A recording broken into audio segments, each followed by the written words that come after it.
Javier Gaines from Spain came to Denmark to study 2 years ago. It was then that he started doing more online shopping.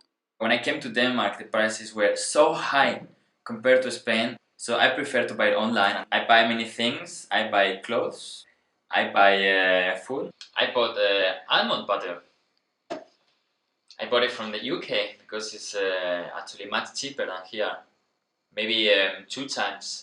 However, he's been experiencing a major obstacle when buying online. There are some things that cannot be delivered to Denmark. I guess some shops don't want to ship to some countries because the expenses of sending to Denmark maybe are too high. Even when shops are willing to send their products overseas, there's always the chance that something could go wrong. Many times shops have many problems when you need to deliver back to them. Each shop has a different price for returning products or has a different policy. In this one you need 1 week, in this one you have 2 weeks, in this one you cannot even open the package. But if you don't open the package, how do you know if it's gonna be wrong? So I don't feel protected actually about it. According to an EU study, only 38% of people feel confident buying online from another EU country.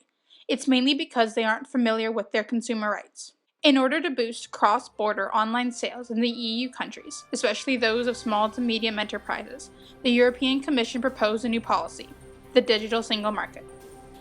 Currently, only 15% of consumers shop online from other EU countries, while only 7% of SMEs in the EU sell cross-border. There are two main reasons why cross-border online sales are not terribly popular. First is the high delivery cost. For example, it costs €32.4 to send a 2-kilogram parcel from Belgium to Austria, which is over 5 times the price within Belgium. To lower the delivery cost, the EU plans to introduce more competition in the postal industry and set up its regulatory oversight. It wants the delivery cost to be more transparent. The situation will be reviewed after 2 years. If competition does not bring satisfactory results, price regulation will be the last resort. But lowering delivery cost is not enough. Another reason why SMEs don't want to sell cross-border is that they have to currently adapt to 28 different national laws, and that's way too complicated for small companies. On average, small online businesses wishing to trade in another EU country face around €9,000 in extra costs for having to adapt to local laws.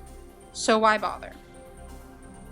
In light of this, the EU is seeking to harmonize the consumer laws in its member states, not only to make cross-border sales more convenient, but also to ensure sufficient protection for consumers. 57% of companies said that they would start or increase their online sales to other EU countries if the same rules for e-commerce were applied across all member states. As perfect as the whole plan seems, 92% of European businesses admit that they aren't ready for the digital single market. Poland, France, and Germany top this list. The perceived concerns include increased competition, greater IT requirements, and VAT obstacles. When you have more people willing to sell things, prices are gonna go lower. We're gonna have more choices. Instead of buying everything to Amazon, you can buy to this small shop, so it's gonna be much better for us. With all the potential harms and benefits, the digital single market will come into effect by the end of 2016. The EU will release a new strategic package in April.